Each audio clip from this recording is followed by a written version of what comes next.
Bien, y para ampliar sobre este tema, ya nos acompañan acá en la mesa de la revista los sacerdotes Miguel Picado y Francisco Soto, por quienes nos ayudarán pues, a hacer una lectura, Helen, del mensaje del Papa Francisco en Panamá. Así es, gracias y bienvenidos a ambos. Iniciamos tal vez con el padre Miguel Picado.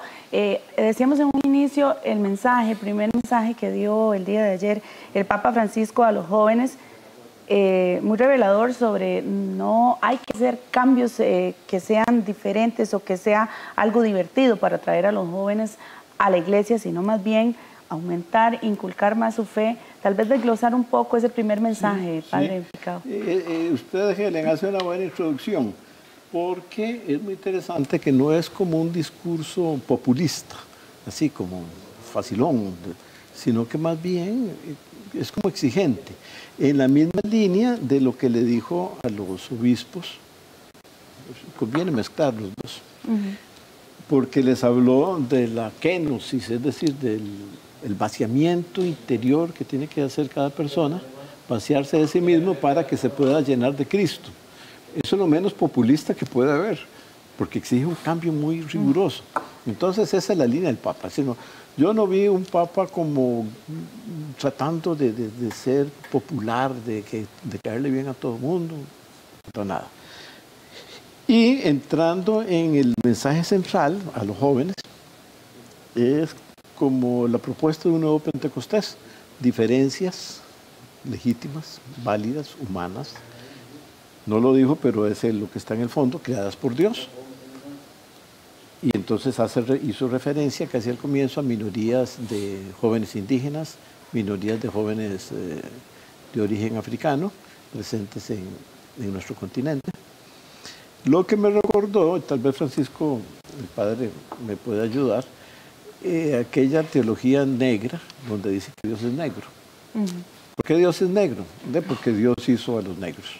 Y el ser humano es hecho a imagen y semejanza de Dios. Entonces Dios es negro, Dios es indígena, Dios es chino y Dios es costarricense. Entonces esa propuesta de desde la diversidad buscar la unidad, la comunión, y él, claro, como creyente, la centra en Cristo. Ahora, padre Miguel Picado y padre Francisco Soto, ¿considera usted, padre, de que el mensaje fue más estricto, más tirando evitando el populismo? Y pregunto esto porque, bueno, la Iglesia en los últimos años ha pasado por una crisis de vocaciones, han existido diversos escándalos de diverso tipo. ¿No era quizás un poco contraproducente quizás no evitar un discurso más entusiasta y ir un poco más, o ser un poco más estricto en momentos en que la Iglesia Católica como institución requiere entusiasmar a sus feligreses? Buenos días. Y a todos los amigos que nos escuchan y nos siguen. Lo que pasa, César, es que no ha concluido. Es decir, a mí me parece que falta todavía un discurso muy importante que sería el del domingo. De la Eucaristía. Exactamente. Entonces, este es un primer encuentro, ¿verdad? Entonces es difícil valorar toda la visita y todo el enfoque tan parcial, ¿verdad? Hay que esperar para ver el bosque y no tanto ver un árbol, ¿verdad? Entonces, en ese sentido yo creo pero en cierta medida él, como decía Miguel, él se acerca a los jóvenes porque lógicamente la Iglesia cree mucho en los jóvenes. Él los llama casi como que serán los protagonistas, ¿verdad? Y en ese sentido hay una inversión muy grande de confianza. Ahora, a mí me parece casi más interesante en este punto es el encuentro, el discurso con los obispos centroamericanos, ¿verdad? Porque estos son los que están marcando y están guiando a los jóvenes y todo en América Central. Y entonces ahí sí me parece que es importante, primero, la manera, él comenzó bromeando, un ambiente totalmente relajado y además hasta con chistes, ¿verdad? Que es el estilo así argentino de él. En ese sentido a mí me parece que ahí hay algo muy, muy interesante y muy trascendente, que es haber retomado la figura de Monseñor Romero como modelo. Es decir, ese fue el punto central en ese discurso, ¿verdad?, con los obispos. A mí me parece trascendental eso, sobre todo conociendo uno un poco la historia, ¿verdad?, de esta iglesia martirizada en El Salvador, y cómo fue Romero sacrificado y humillado y ultrajado. Él mismo lo reconoce, por los mismos colegas, ¿verdad? Y eso me parece importantísimo, ¿verdad? Y luego, otra cosa que tal vez podríamos comentar un poco es la teología que está detrás de él. O sea, sabemos que no hay un papa neutro, ideológica y doctrinalmente, no existe nada neutro. Entonces, muy importante es, digamos, en el caso de Francisco, es que cuáles son las grandes columnas doctrinales o el pensamiento teológico que está promoviendo y está accionando, digamos, todo este quehacer pastoral. Y ahí tendríamos que ver un poco lo que es la fuente de él, que es la teología del pueblo, que es una versión o una forma, o otra manera de expresar teología de la liberación. Lo que pasa es que los argentinos, como son argentinos, ellos le dieron otra énfasis, ¿verdad? Y hay uno de esos que influyó, que es jesuita también, Juan Carlos Scanoni, que incluso en algún momento en el seminario menor como que le dio clases al Papa, que es una de las grandes fuentes del pensamiento. Entonces, eso es muy importante, esa teología del pueblo, entenderla para poder entender todo esa praxis, digamos, pastoral del Papa, ¿verdad? Padre Miguel Picado, Padre Francisco Soto, el Papa Francisco ha sido un hombre de pensamiento abierto, un pensamiento un poco más cercano a las nuevas generaciones, a las juventudes. Sin embargo, se ha hablado un poco, bueno, se ha tocado el tema de las migraciones, el tema de Venezuela, de Estados Unidos, pero él declinó en algún momento de hablar de temas tan controversiales como el matrimonio gay, como el aborto. ¿Cómo desglosan ustedes este mensaje? Bueno, en eso del matrimonio entre personas del mismo sexo, hay algo que se conoce poco. Cuando era cardenal de Buenos Aires, se debatía todo eso. Era en el tiempo de Kirchner, el marido y la señora. Cristina. Cristina se llama, ¿verdad? Entonces él propuso que la iglesia se abriera a la posibilidad de matrimonio entre personas del mismo sexo. Y los obispos no se lo aceptaron. Pero es todo un indicio.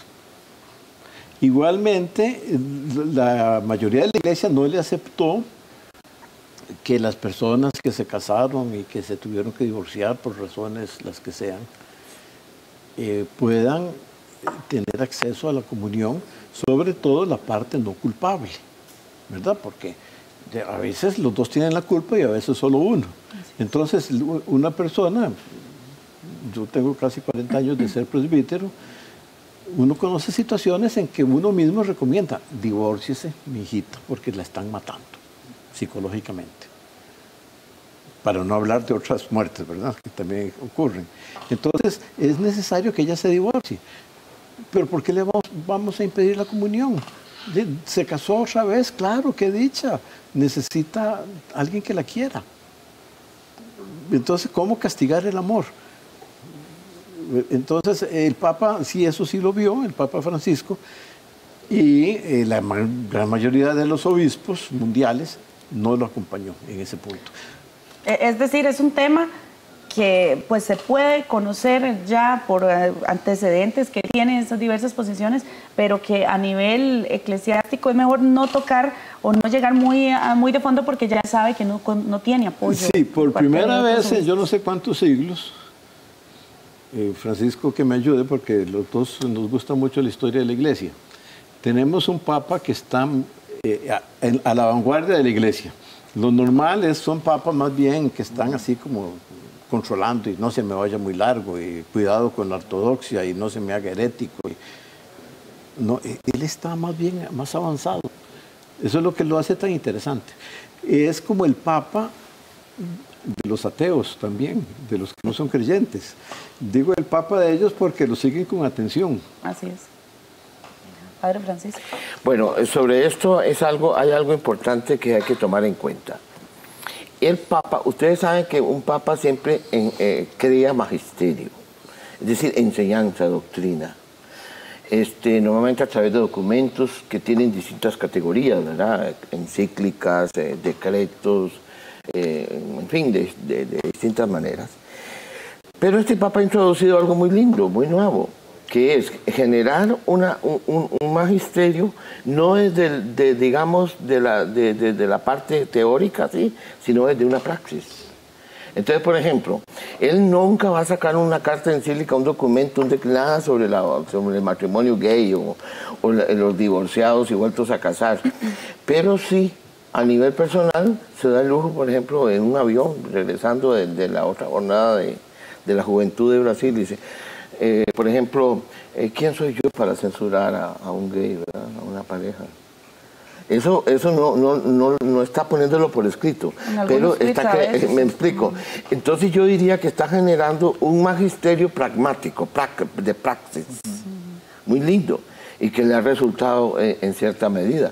Y por ahí ha ido, ¿verdad? Entonces, por ejemplo, en la visita a Estados Unidos, recibió una pareja gay en la anunciatura, amigos argentinos, pareja como tal, ¿verdad? ¿Y eso será suficiente, Padre Francisco y Padre Miguel Picado, para estos jóvenes que están hoy en Panamá en grandes cantidades? Sabemos que las nuevas generaciones tienden a ser más exigentes en ciertos temas. ¿Será suficiente esta mención o esta actitud del Papa más abierta? ¿O ellos esperan una actitud más proactiva de la Iglesia como tal para tratar de tratar esos temas de manera más abierta? Es que el Papa no está solo, César. Ese es el asunto, que él tiene una comunión. Y entonces aquí, por lo menos ahora yo sé que no va a ser tan abierto, porque el problema está que, por ejemplo, vea, la otra vez con los casados y vueltos a casar, ya, por ejemplo, hay sectores de conferencias episcopales ultraconservadores. Y lo digo así claramente, por ejemplo, Polonia, ¿verdad? Que tiene una herencia. Hubo un intento sobre esta posición del Papa, de que como que insinuaron romper comunión con el Papa Francisco y adherirse a Benedicto XVI. Vean ustedes qué problema, que está en el mismo Vaticano. Sí, es que es muy terrible que los sectores más conservadores siempre amenazan con el cisma. Recordemos a Lefebvre, ¿cómo? Sí, el suizo, sí. Sí, terminó fuera de la iglesia. Entonces está esa amenaza permanente. Y de manera que el Papa Francisco se tiene que manejar con mucho cuidado. Pero se puede, eso que decía yo creo, vamos a ver, él yo creo que es un jesuita muy estudiado, y los jesuitas son especialistas en ciencia social, ¿verdad? Ellos en historia, en todo, ellos. Ahora, él sabe y él acepta las limitaciones históricas.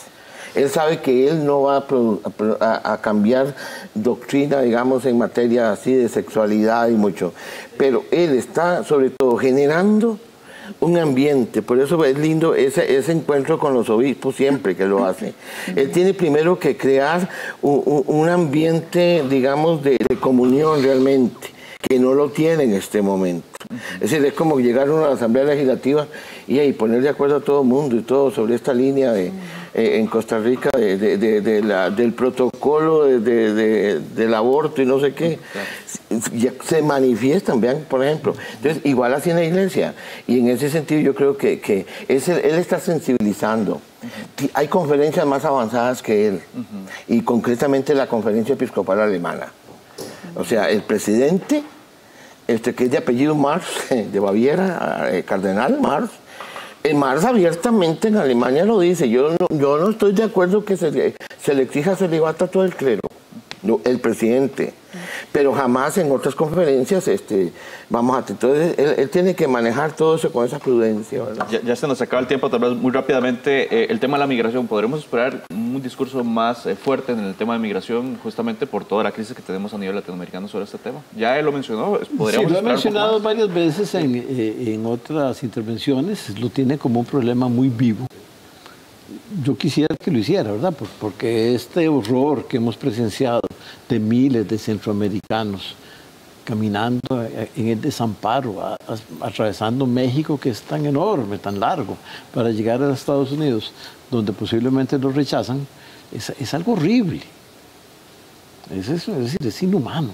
Entonces, el Papa se ha referido a este asunto y yo espero que se refiera otra vez. Se necesita sensibilizar a la gente sobre este tema. Sí. Muchísimas gracias. Así es, no sé, unos segundos porque creo que el padre No, Francisco quiere decir agradecerles a algo sobre ustedes. eso. Yo sé que este programa tiene una audiencia muy grande en Costa Rica y también una audiencia de mucha calidad académica. Entonces, gracias por el espacio y nos hubiera gustado, claro, sobre esta temática más, porque hay mucha sensibilidad, ¿verdad?, en familias y todo, pero es un granito que ayuda un poquito a entender esta manifestación tan bonita, ¿verdad?, de la Iglesia Católica en Centroamérica. Gracias, ¿verdad? Muchísimas gracias al padre Francisco Soto y al padre Miguel Picado. Muchísimas gracias por acompañarnos el día de hoy. Así es, vamos a hacer un corte comercial, ya venimos con el otro tema de economía.